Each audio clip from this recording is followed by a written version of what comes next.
gunpoint, got on the car, got out of the car. Yeah, but you know what? Anything that you have an idea what led up to that? No. He opened the door expecting silence, maybe a quiet house after a long night at work. Instead, he stepped into a nightmare so violent that even seasoned detectives would later struggle to describe it. In a matter of minutes, his entire world collapsed. His wife, his son, and his granddaughter all gone. Most crimes follow familiar patterns: money, drugs, jealousy, revenge. But this wasn't one of those cases. This wasn't about power or passion or a crime spiraling out of control. This was something far more disturbing. 3 lives were taken in an act so brutal, so unnecessary, that investigators were left asking a single, haunting question. Why? You had 3 guns on you tonight. Yeah, one person, yeah. You fire any of them tonight? No. Okay. Well, let's just say, for example, that maybe it's not one of the 3 that you had on you. It doesn't alleviate the fact that you were there when shots are fired. No way. You were involved in something tonight at that location. The answer would shock an entire community, because the people responsible weren't strangers hiding in the dark. They weren't career criminals casing a house at random. They were people this family trusted, people they welcomed inside, people who sat at their table, laughed with them, and were treated like their own. What happened inside that home wasn't just murder, it was betrayal at its most extreme. Violence born from jealousy, entitlement, and something as trivial as material desire. And as the truth slowly unraveled, it became clear this case was far more horrifying than anyone initially believed. Because the motive was almost unbelievable. January 4th, 2016 began like any other workday for Robert Short. After finishing a long overnight shift in the intensive care unit, he drove home expecting rest, routine, and the quiet comfort of family. Instead, before he even stepped out of his vehicle, something felt wrong. The garage door was wide open. That alone was unusual. Gloria never left it open. Then he noticed the driveway. Her silver Volkswagen Beetle was gone. So was his own GMC Envoy, a vehicle that hadn't been driven in weeks because of mechanical issues. As Robert walked closer, confusion turned into dread. Hunting arrows were scattered across the garage floor. To be deceptive? All you want, okay? I have never But seen you on this side of town. Let me point something out to you. The thing of this is that you were there because people wrote down the tag number of your truck there, okay? No, the truck shouldn't have been there. Wasn't my possession. It was there, Wasn't my possession, but you were there. Knocked over as if someone had rushed through. The attic door hung open, lights still on. Near the door leading into the house, there was blood. Not a lot, but enough. Enough to tell him that whatever had happened here was serious. He called out his wife's name. No answer. The door into the house stood partially open. Robert stepped inside, heart pounding, already bracing himself for something he didn't yet understand. In the hallway, he saw Gloria. She was lying face down in a pool of blood. He dropped to his knees, touched her, checked for a pulse. There was nothing. Her body was already cold. Shock froze him for a moment, but instinct took over. He ran into the living room, hoping desperately that this was some terrible misunderstanding. Instead, he found his granddaughter, 10-year-old Giana, lying motionless on the floor. He checked her pulse too. Nothing. Panic set in. Robert began screaming his son's name, running from room to room. Caleb wasn't in his bedroom. That alone was terrifying. He rushed into the master bedroom and opened the closet door. Inside, he found his 17-year-old son. Caleb was bound with tape, hands and feet restrained. He wasn't breathing. In that moment, time collapsed. Robert would later say his mind couldn't process what his eyes were seeing. His wife, his son, his granddaughter, all gone. The house that had been full of warmth hours earlier was now silent, soaked in violence. When he finally called 911, his voice broke. His words came out in fragments, desperation bleeding through every sentence. He kept repeating the same thing. His family was dead. All of them. I don't know this. Stop it. Why did you do what you did? But the truth. Yes. Motherfucker's a okay? That's straight up honesty. Motherfucker's a okay? He deserved it. He reached for nothing. I shot the motherfucker's face. He made a noise and I shot him. No mine, that's it. His true face comes out. and it comes out in grand fashion. Police arrived within minutes. Even seasoned officers struggled to take in the scene. Blood was everywhere. Furniture had been shifted, items knocked over, signs of a struggle throughout the home. The brutality was immediately clear. Gloria and Giana had been struck repeatedly in the head. Both had tape on their bodies. Near Giana, investigators found a blood-covered 20-pound dumbbell. Caleb's body told another story. Grass was stuck to his socks, suggesting he had been outside before being dragged back inside. The house hadn't just been entered. It had been invaded, controlled, turned into a killing ground. At first glance, it looked like a robbery. 2 vehicles stolen, the house ransacked. But something didn't add up. The violence was excessive, personal. And as is often the case when one family member survives such an attack, suspicion quickly turned toward Robert himself. He was taken in for questioning. Detectives photographed his hands, his clothes, documented every detail. He answered questions calmly, methodically, recounting the same horrifying discovery again and again. His story never changed. His grief was raw. And soon, investigators began to realize something important. Robert hadn't done this. While he sat in an interrogation room, forensic teams tracked the stolen vehicles. Using GPS data, they located both cars abandoned miles away in a different neighborhood. When the vehicles were processed, investigators made a disturbing discovery.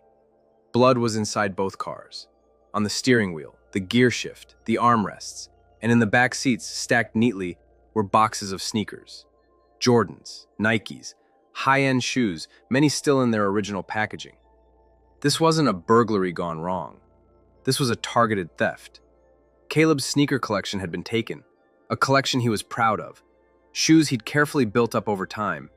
Shoes that, in the wrong hands, were worth money. Respect, status. That realization changed everything. The killer, or killers, had known exactly what they were looking for. They knew Caleb. They knew what he owned. They knew how to get inside the house without raising immediate alarm.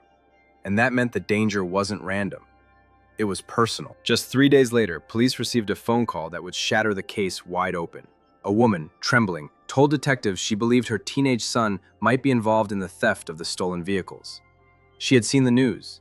She had heard his explanation, and she knew something wasn't right. Her son was Raheem Gibson. When Raheem was brought in, fear was written all over him. He didn't resist. He didn't ask for a lawyer. He waived his rights and began talking almost immediately. What he described chilled detectives to their core. He said the plan wasn't supposed to end in death. Raheem explained that one of his closest friends, Javarce Tapley, Caleb's cousin, had invited him to hang out. Tapley said they were going to see what Caleb had gotten for Christmas. On the way, they picked up another teenager, Rufus Burks. When they arrived at the Short home, Tapley told Raheem and Burks to wait outside. Time for you. Just try to ask you a couple questions about, try to recap to me about what occurred from the time that you got home today. Could you please just walk me through tell me what occurred? I was driving to the house and I saw the garage door up. He said Caleb wouldn't come out if he saw too many people. Raheem stayed hidden near the house. That's when everything went wrong. Raheem heard screaming. When he looked around the corner, he saw Tapley holding Caleb down. Caleb was begging, crying, asking his cousin why he was doing this. Tapley asked Raheem to help restrain him. Raheem refused. He stayed outside, hiding, frozen. Tapley and Burks dragged Caleb into the house through a window. Raheem never went inside. About 30 minutes later, Burks came out and told him to get in the car. The Volkswagen was already loaded with boxes of shoes. Raheem kept asking what had happened inside. Tapley told him to mind his business. The next day, Raheem saw the news. That's when he realized the truth. His friend hadn't just robbed his cousin. He had murdered him and 2 others. Raheem's confession gave detectives what they had been missing: names, roles, and a timeline. For the first time, the massacre inside the Short home had faces attached to it. But what made the revelation even more disturbing was who those faces belonged to. This wasn't a group of strangers breaking into a random house. These were people who had history with the family. People who had been welcomed, fed, trusted. The most important name Raheem gave was Javarce Tapley, 17 years old, Caleb's cousin, someone who had spent countless hours inside the Short household. He had played video games there, eaten meals there, gone on family trips. Gloria had bought him clothes, treated him like one of her own. That made the violence feel even more personal. Detectives immediately pulled phone records. What they found confirmed Rahim's account. Tapley had been texting Caleb throughout the evening, coordinating their meeting. Those messages had been deleted from Tapley's phone, but not permanently. Digital forensic analysts recovered every single one. The timestamps placed Tapley at the center of the crime, right up to the moment everything went silent. Social media added another layer of evidence. Photos surfaced showing Tapley and Burks wearing brand new sneakers, Caleb's sneakers, posing, bragging, showing them off as trophies. Shoes that had been sitting in the short home just hours before the murders. When detectives finally brought Tapley in for questioning, he tried to distance himself immediately. He claimed he barely knew Caleb, said they weren't close, said he didn't hang out at the house much. That lie didn't last long. Detectives had already spoken to Tapley's grandmother. She told a very different story. She said Tapley and Caleb were inseparable at times. They played video games together constantly. Tapley stayed over at the house. Gloria treated him like family. When confronted with this, Tapley's answers became vague, defensive, inconsistent. Okay, now is the front door closed when you come around the front? Rahim explained that on January 3rd, his friend Javarce Tapley, who went by Wida, had texted. Then came the DNA. Tapley initially refused to provide a sample, forcing detectives to obtain a warrant. When the results came back, there was no escaping it. His DNA was all over the house, on surfaces throughout multiple rooms. His fingerprints matched prints recovered at the scene. Every denial collapsed. On January 10, 2016, Javarce Tapley was arrested and charged with 3 counts of murder. But the most chilling evidence didn't come from science or technology. It came from his own mouth. While sitting in jail awaiting trial, Tapley began talking, bragging, threatening, confessing. His cellmate, visibly disturbed, contacted authorities and asked to speak with detectives. What he reported stunned even seasoned investigators. Tapley showed no remorse, no hesitation. He reportedly said he wished he could do it again, that he would kill them again. He told his cellmate he had already murdered 3 people and wouldn't hesitate to make it 4. Then he revealed something even darker. The original plan, according to Tapley, hadn't been to let Rahim live. Rahim was supposed to die too. They ran out of time. That single detail reframed the entire crime. This wasn't panic. This wasn't a robbery spiraling out of control. This was a planned extermination. Anyone who could identify them was meant to be eliminated. Detectives began reconstructing the night step by step. What year is the first, do you think? Do you have it in your head or you have no idea? Well, I can knock it down to 1 or 2 years. What do you think? How far back? 67. 60, maybe the end of 66. 67. It's a lot of years of running around. A lot of states still. Yeah. Do you have a number in your head that you think? Did you ever sit back and think about it? It's sad to say I actually couldn't count that high. They start to get jumbled. I would say there's well over 80. You think that many? Well over. I've done some in Florida, Connecticut, a lot in New York, Pennsylvania, New Jersey. Tapley had lured Caleb outside under the pretense of hanging out. Once Caleb was restrained, the plan was to steal the shoes and leave quietly. But Gloria and Giana were awake. They had seen too much. They had to be silenced. Inside the house, the violence was swift and relentless. Investigators believe Tapley used blunt objects, including the dumbbell found near Giana. The injuries were catastrophic. There was no mercy, no hesitation, just rage and intent. Caleb was bound and beaten. His grandmother and young cousin were attacked simply for being there. All of it, for shoes. As the case moved forward, the focus turned to the other 2 defendants. Rahim Gibson's role was complicated. Yes, he had been there. Yes, he had helped move the stolen items.